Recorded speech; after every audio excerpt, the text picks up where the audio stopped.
they lock the door. Okay? That's one way to do it. That's the hard way to do it, but there's an easier way to do it. So Lauren, it's all yours. Well, thank you. Thank you for doing the hard work for me. Now, I don't have to lock the door. Hello, Western communities. Hi.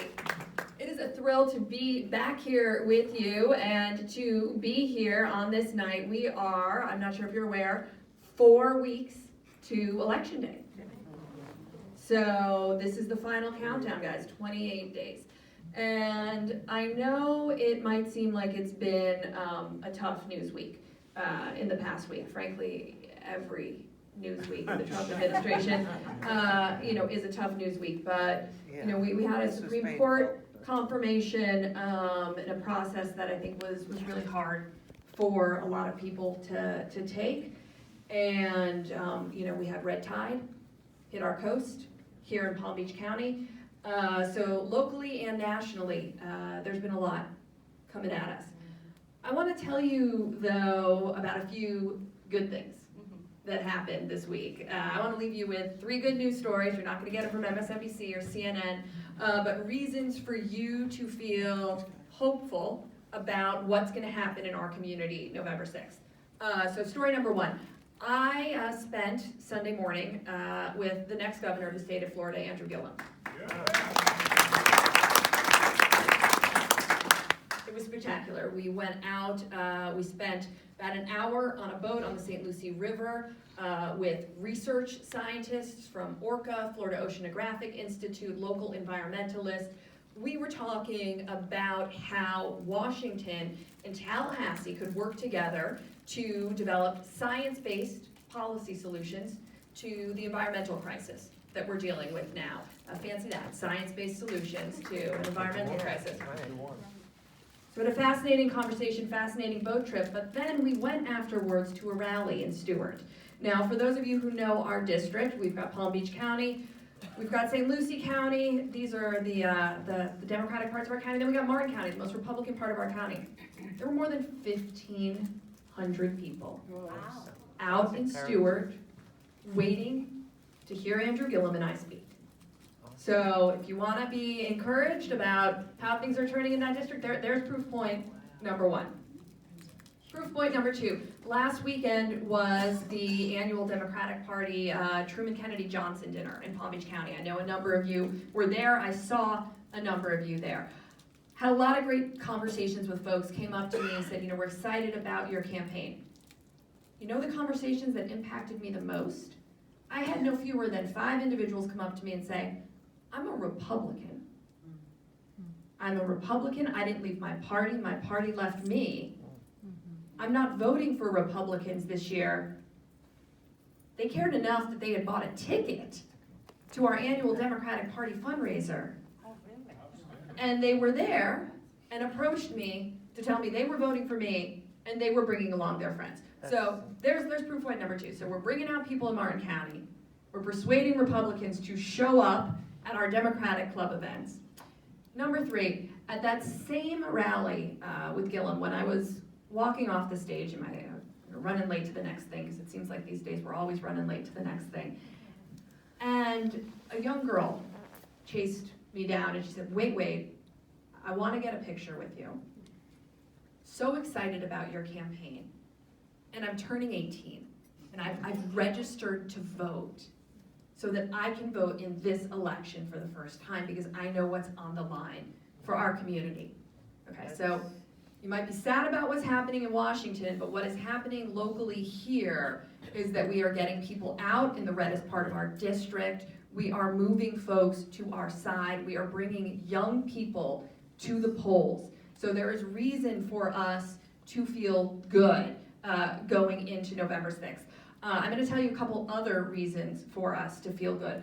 We're polling in a great spot. Now, I'm totally with DeAndre here. You can't trust polling for everything.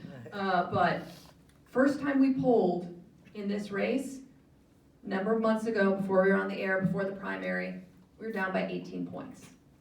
Latest poll, we are within the margin of error. What does that mean? Our messaging is closing the gap here. We are winning over the people we need to win in order to win in this district. Other big thing that happened this week, Palm Beach Post, newspaper of record, endorsed our campaign over Brian Mast. That's a coup, right? It is not often you get the newspaper of record endorsing a challenger over an incumbent, and their reason? That our campaign, that I would be a better representative on the two issues that matter to this community most. One, healthcare, and two, our environmental crisis. Okay, so we've got the energy, we've got the momentum behind our campaign. It's still gonna be tough. There is no coasting into November 6th here, because at the same time that we have been making these strides, let me tell you, the other side has been recognizing that we are making these strides. You might have noticed on TV, the attack ads have gone up. The big dark money Republican spending has started. So we always knew they were gonna fight tooth and nail for this district. That's what they're showing they're gonna do. Which gets me to my final point. We need your help. We need all of your help every single day between now and November 6th. We got 28 days. We have to use all of them. So even if you have never been involved in volunteering for a campaign before, if you have never knocked doors or never made phone calls before, I'm gonna ask you, try it out. Help out our campaign, because the way we're gonna win in this district that is so close, where races have historically been decided by a few thousand or even a few hundred votes, the way we are going to win is by getting out our voters, by making sure that all of us show up at the polls, but not just all of us, all of our friends, all of our family members, all of our colleagues, all of our neighbors. And how do we do that? We do that by mobilizing our community. We need to be doing the communications on television and in people's mailboxes and digital, but the best way we know, based on evidence, the best way to get people out is a face-to-face conversation with someone who says, this is what is on the line in this election. This is why you have to show up.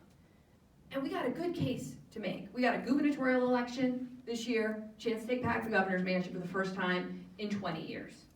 We have a House election in our district that could determine control of the House of Representatives. This seat could tell you whether or not we take back the House.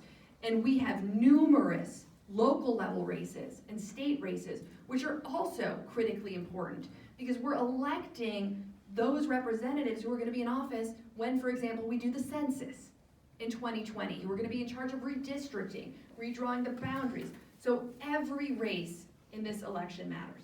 So what I'm going to say is I would love for you to join our team. Help us out. We are a big tent with open sides, and the thing I love about walking into my campaign office every day is we've got volunteers from age 15 to age 95 helping us out because they know what's on the line for our community and our country this year. And different things bring people to our office. Some people are there because of healthcare. Some people are there because of Medicare and Social Security. Some people are there because they care about the environment, or they're worried about student debt, or they care about public schools. But we all know that we've got a common cause this year in defending our values and putting our country back on the right track. So just to close, I would like you to think back on how you felt the morning of November 9th, 2016. Right? I mean, I've told a lot of you how I felt. I was home, I had a 2-week-old baby. The world looked a lot different than I thought it would. And among the things I asked myself that day, I asked myself the question, could I have done more? Could I have done something that might have changed the outcome? So I just want you to fast forward in your minds, fast forward to the morning of November 7th of this year. Think about how you want to feel.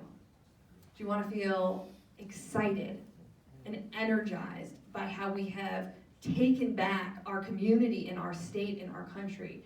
Or do you want that same sinking feeling of regret? If you want to feel good on November 7th, join our team. That's Kevin from my team over there. He's our field director.